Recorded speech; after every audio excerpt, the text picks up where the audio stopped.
अब हमारा जो टॉपिक है वो है रिकॉन्स्टिट्यूशन ऑफ फर्म, यानी कि जो पार्टनरशिप का कंपोजिशन है उसके अंदर चेंज आ रहा है। किसके अंदर चेंज आ रहा है? जो कंपोजिशन है उसके अंदर। अब कभी कभी क्या होता है ना कि हो सकता है कि एक पार्टनरशिप फर्म के अंदर 4 पार्टनर हैं, तो 4 पार्टनर तो हैंगे, लेकिन कभी कभी क्या होता है, हो सकता है उनको लगता है कि 4 कम पड़ रहे हैं तो हम किसी को एडमिट कर लें, कोई फिफ्थ पार्टनर को हम एडमिट कर लें, या फिर हो सकता है उन 4 में से किसी की डेथ हो जाए, या फिर हो सकता है कोई रिटायर होके चला जाए, या फिर हो सकता है किसी को निकाल दिया जाए। एडमिशन, डेथ, रिटायरमेंट, एक्सपल्सन, ये जो 4 चीज़ें हैं ना, इन्हीं को हम बोलते हैं रिकॉन्स्टिट्यूशन ऑफ फर्म, यानी कि पार्टनरशिप फर्म के अंदर चेंज आ रहा है, उनके पार्टनर्स के अंदर चेंज आ रहा है, उनके एग्जिस्टेंस को लेके। तो कभी कभी क्या होता है, ये जब चेंज आता है ना, तो राइट्स एंड लायबिलिटी के ऊपर भी चेंज आता है। ओके, मतलब अगर कोई पार्टनर रिटायर होगा तो भी देखे जाएंगे कि जो मतलब जो अब एग्जिस्टिंग जो रिमेनिंग पार्टनर्स बचे हैं, तो उनकी राइट्स एंड लायबिलिटीज़ में कुछ जो हो सकता है उतार चढ़ाव होने लगे। समझ रहे हो आप मेरी बात को, मैं क्या कहना चाह रहा हूँ? हो सकता है पहले किसी के राइट्स कम थे, अब किसी के जाने के बाद उसके राइट्स ज़्यादा हो गए, या लाइबिलिटीज़ ज़्यादा हो गई, या लाइबिलिटीज़ कम हो गई, तो यहाँ पे चेंज आ सकता है। अब हम बात करते हैं फर्स्ट एडमिशन ऑफ पार्टनर की, कि एडमिशन ऑफ पार्टनर क्या होता है। एडमिशन ऑफ पार्टनर का मतलब होता है कि पार्टनरशिप फर्म के अंदर किसी न्यू पार्टनर को इंट्रोड्यूस करना, उसको लेके आना और उसको नया काम सिखाना किस तरीके से। तो वो सारी चीज़ें जो होती हैं वो कॉन्ट्रैक्ट के हिसाब से होती हैं, सब्जेक्ट टू कॉन्ट्रैक्ट। एंड इसके अंदर हम ये भी देखेंगे कि कहीं वो पर्सन माइनर तो नहीं है, तो हम माइनर्स के जो प्रोविज़न्स होंगे उनको भी फुलफ़िल करते हुए चलेंगे, क्योंकि हम सब ने पढ़ा है कि माइनर जो है वो पार्टनरशिप फर्म का पार्टनर नहीं बन सकता। सो इस चीज़ को हमको देखना है, इसका कंप्लाइंस करना है पार्टनरशिप एक्ट 1932 का। एंड आपको पता है कि कोई भी पार्टनर जब एडमिट करा जाता है किसी भी पार्टनरशिप फर्म के अंदर, देन हमको एग्जिस्टिंग पार्टनर्स की जितने भी हैं, देन हमको ऑल एग्जिस्टिंग पार्टनर्स की कंसेंट की नीड होती है, हमको अप्रूवल चाहिए होती है। क्या चाहिए होती है? Approval. Approval from all partners. General rule ये माना जाता है कि जो इनकमिंग पार्टनर है वो लायबल नहीं होता उस डेट के लिए जो कि उसके ज्वाइनिंग से पहले के हैं। ओके, ये जनरल रूल था, लेकिन इसका एक एक्सेप्शन भी है कि अगर एक एग्रीमेंट बना दिया इनकमिंग पार्टनर के साथ, और वो जो एग्रीमेंट है उसको बोलेंगे ट्री पार्टिड एग्रीमेंट, यानी कि 3 लोगों के बीच में एक एग्रीमेंट बना है, उसके अंदर हम ऐसा एज्यूम करेंगे कि जो लाइबिलिटी होगी पास्ट डेट की वो उसके ऊपर लगेगी, वो उस चीज़ के लिए लाइबल होगा। और ये जो ट्री पार्टिड एग्रीमेंट होता है ये क्रेडिटर के बीच में बनता है, जो एग्जिस्टिंग पार्टनर्स होते हैं उनके बीच में बनता है, एंड जो इनकमिंग पार्टनर होते हैं उनके बीच में बनता है। अब हम बात करते हैं रिटायरमेंट ऑफ अ पार्टनर की।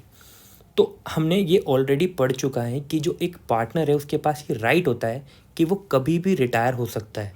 ओके, मतलब कभी भी वो छोड़ के जा सकता है, लेकिन उसके लिए एक कंडीशन होती है।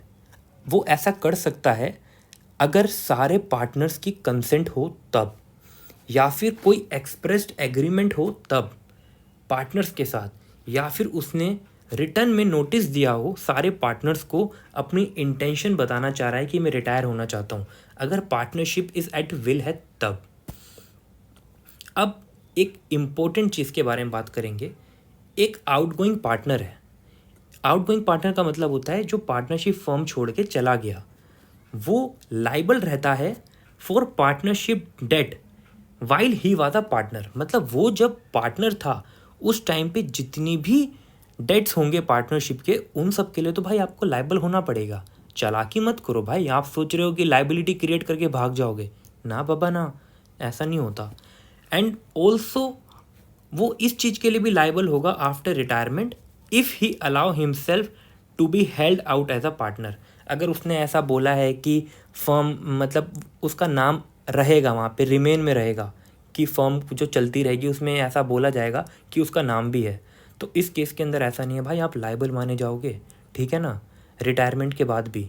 तो थोड़ा ना, अगर आप लोग मेरी वीडियो देख रहे हो और आप लोग किसी पार्टनरशिप फर्म में हो, तो आप जब भी रिटायर हो ना, तो याद रखना एक एक्सप्रेस नोटिस ज़रूर दे देना, या फिर आप पब्लिक नोटिस दे देना। अब एक्सप्रेस नोटिस क्या होता है? एक्सप्रेस नोटिस होता है कि आपने अपने रिटायरमेंट को बता दिया, ठीक है, फर्म को अपनी इंटेंशन बता दी, रिटर्न में नोटिस दे दिया कि मैं रिटायर होना चाहता हूँ। नहीं तो आप ऑफिशियल गज़ट में क्या कर दो, पब्लिश कर दो। एंड प्लस करा है मैंने, 2 चीज़ें करनी है आपको, या तो आप एक्सप्रेस नोटिस कर दो या फिर इसके अंदर 2 चीज़ें कर दो, ऑफिशियल गज़ट में नोटिफिकेशन निकाल दो, प्लस 1 वर्नाकुलर न्यूज़पेपर के अंदर नोटिफिकेशन निकाल दो और उसके अंदर लिख दो कि मैं इस पार्टनरशिप फर्म को छोड़ दिया है, मैं यहाँ से रिटायर हो गया हूँ, अपनी इंटेंशन से हुआ हूँ, ठीक है। तो अब आने वाली कोई भी लाइबिलिटी होगी वो मेरे ऊपर नहीं आनी चाहिए, ओके। लेकिन पहले की है तो वो आपको करनी पड़ेगी। आई होप आपको समझ आया होगा। और हाँ, इसके अंदर ये जो वर्नाकुलर न्यूज़पेपर है ना, इसका मतलब जहाँ पे फर्म अपना बिजनेस कर रही है ना, प्रिंसिपल प्लेस ऑफ बिजनेस, वहाँ की जो लोकल लैंग्वेज का न्यूज़पेपर होता है, उस न्यूज़पेपर के अंदर प्रिंट करा दो, नोटिफिकेशन डाल दो, एंड एक ऑफिशियल जो गज़ट होता है उसके अंदर। एक्सपल्जन ऑफ अ पार्टनर की, एक्सपल्जन का मतलब होता है किसी पार्टनर को पार्टनरशिप फर्म से निकाल देना, ठीक है। मतलब वो खुद की मर्जी से नहीं रिटायर हो रहा, उसको निकाला जा रहा है। तो सबसे पहली बात ये है ना कि ऐसा जब भी हो सकता है, कब हो सकता है ऐसा? अगर आपने एक्सपल्जन की पावर, ये बहुत इम्पोर्टेंट है, आपको मजाक लग रहा होगा, प्रैक्टिकल लाइफ में जाके देखना, पता चल जाएगा। पावर ऑफ एक्सपल्जन आपको कॉन्ट्रैक्ट के अंदर, यानी कि सारा खेल तो एग्रीमेंट का है, एग्रीमेंट के अंदर पावर देनी पड़ेगी एक्सपल्जन की, ठीक है। एंड वो जो पावर है उसको एक्सरसाइज करनी चाहिए मेजॉरिटी, यानी कि मेजॉरिटी होनी चाहिए पार्टनर्स की। यहाँ पे मैंने ऑल पार्टनर नहीं बोला, यहाँ पे मेजॉरिटी की बात की है, ठीक है। देखिए, ऑल पार्टनर और मेजॉरिटी में फ़र्क होता है। ऑल पार्टनर का मतलब होता है यूनानिमस रेजोल्यूशन, मतलब सारे पार्टनर्स की कंसेंट चाहिए। लेकिन मेजॉरिटी का मतलब होता है सारे पार्टनर नहीं, बट मेजॉरिटी मानी जाएगी कि वो उसके अंदर उसको एक्सरसाइज कर रही है, ओके। और ये गुड फेथ में होना चाहिए, यानी कि ये जो है बोनाफाइड नेचर का होना चाहिए। अगर ये कंडीशन फुलफिल नहीं होती तो माना जाएगा कि ये मेलाफाइड है। और मेलाफाइड के केस के अंदर, मेलाफाइड का मतलब इंटेंशन आपकी गलत है और बोनाफाइड का मतलब इंटेंशन आपकी सही है। तो मेलाफाइड अगर होगा, कंडीशन फुलफिल नहीं हुई अगर ऊपर की 3, तो भाई आप एक्सपल्जन नहीं कर सकते। एक्सपल्जन हो सकता है सिर्फ और सिर्फ बोनाफाइड सिचुएशन के अंदर।